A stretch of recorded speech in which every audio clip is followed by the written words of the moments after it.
We're in Normandy. Say it in French. Normandy? How do they say Normandy in French? Normandy? Normandy? Spelled I-E at the end. Yeah? D? Day 2 of our vacation in France, we spent most of our time focusing on D-Day sites.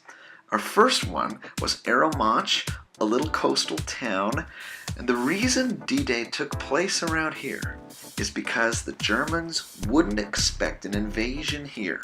Normandy has shallow, rough waters that crash into foreboding cliffs, and that gave Germany advantages.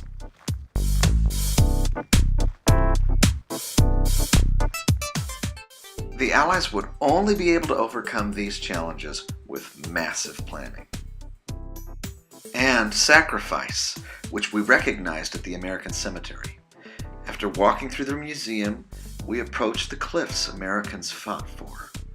A map displays different beaches that the Allied forces invaded. There's a memorial to the young men who died in battle next to their graves.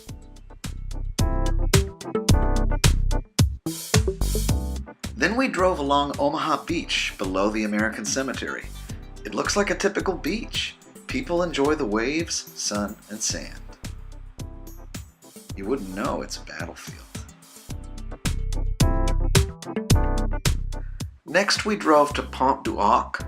This monument shows a battlefield left in a state of arrested decay.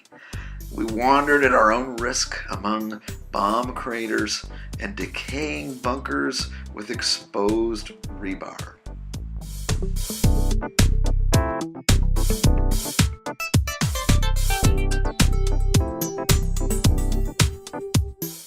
There you can see the cliffs that the different forces had to climb. And here's a bunker I fought the crowds to enjoy. Then we checked in at our rooms for the night on a Norman farm, and we befriended a noisy calf. Before dinner in Arromanches, we walked among DDay Memories on the beach. The Allies crashed about 70 old ships before the invasion, from head to toe against each other, to create a temporary breakwater, allowing ships to anchor safely. That breakwater was supposed to last 3 months. Now those old ships in a line on the horizon have broken the waves for 74 years. These pieces of the temporary port from D-Day litter the shore. They give you a concept of the scope and enormity of D-Day.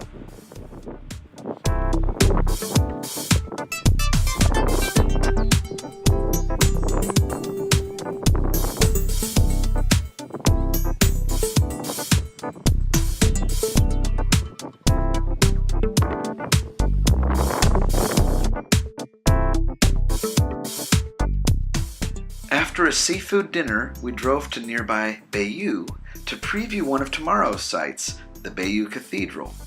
At night, the locals light it with pride. In fact, the locals light up a tree in the cathedral's courtyard, and they shine visuals onto the tree at night, creating a multi-sensory experience. Here the locals see a light show entrancing people with a song that tells of the far-off exotic destination of San Francisco.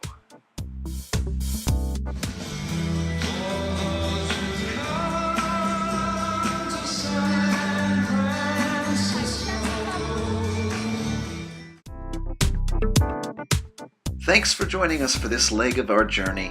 Up next, we'll see more of Bayeux before heading to the amazing Mont Saint Michel. Ciao for now.